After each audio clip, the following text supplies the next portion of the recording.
supreme bliss comes to this yogi who, with mind becalmed, with passion stilled, has become one with Brahman, the universal self, and is purged of all stain.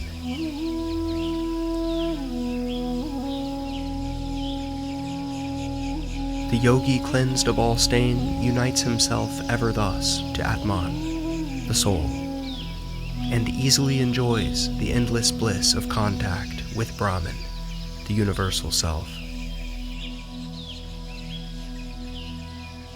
This is the state of the man who rests in Brahman, the universal self. Having attained to it, he is not deluded. He who abides in this state, even at the hour of death, passes into oneness with Brahman. The yogi who, ever thus, with mind controlled, unites himself to Atman, the soul, wins the peace which culminates in Nirvana, the peace that is in me, the Creator. And of all the yogis, the one with great faith, who always abides in me, the Creator, thinks of me within himself, and renders transcendental loving service to me.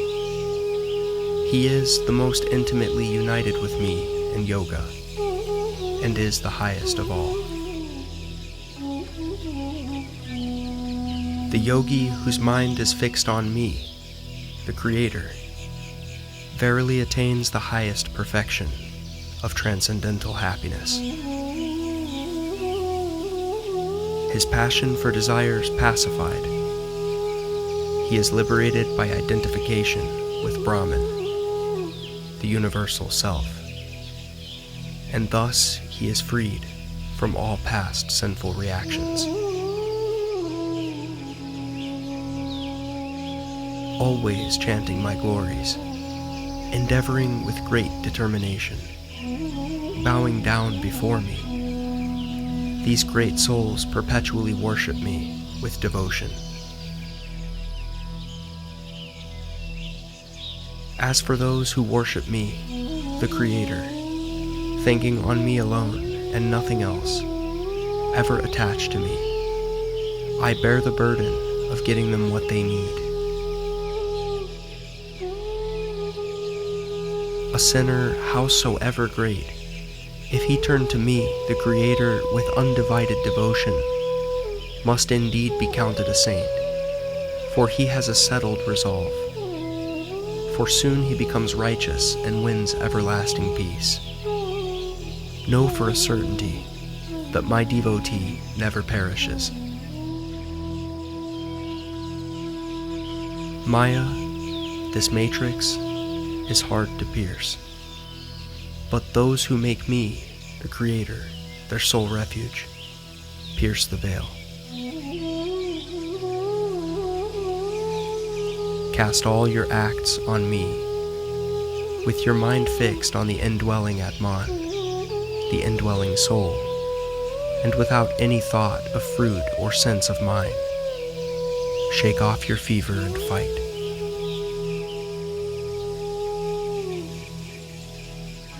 I am the same to all beings. With me there is none disfavored, none favored.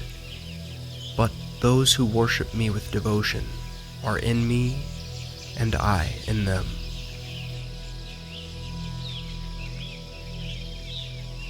By worship of the Lord, who is the source of all beings, and who is all-pervading, a man can attain perfection.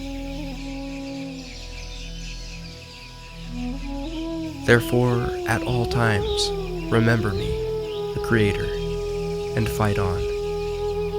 With your mind and reason thus fixed on me, you will surely come to me. With thought steadied by constant practice, and wandering nowhere, he who meditates on the Supreme Celestial Being goes to him. Who has ill will towards none, who is friendly and compassionate, who has shed all thought of mine or I, who regards pain and pleasure alike,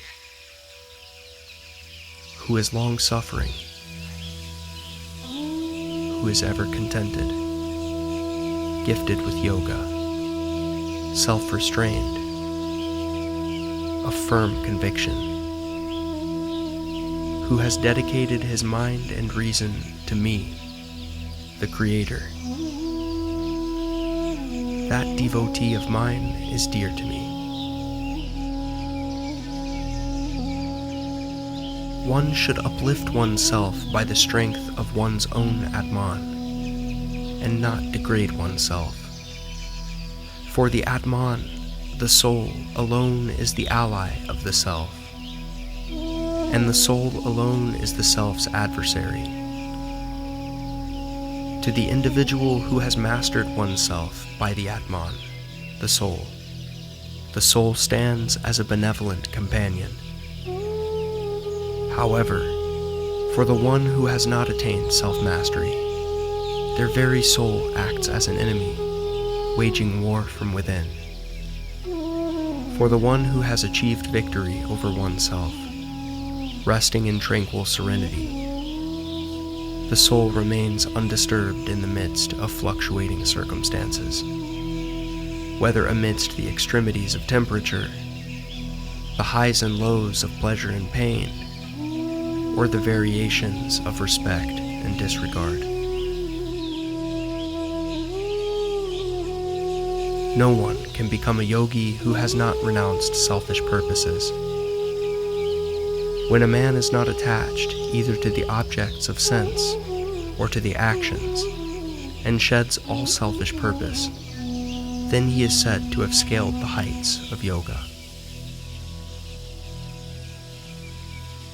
To those ever in tune with me, the Creator, worshipping me with affectionate devotion, I give the power of selfless action, whereby they come to me.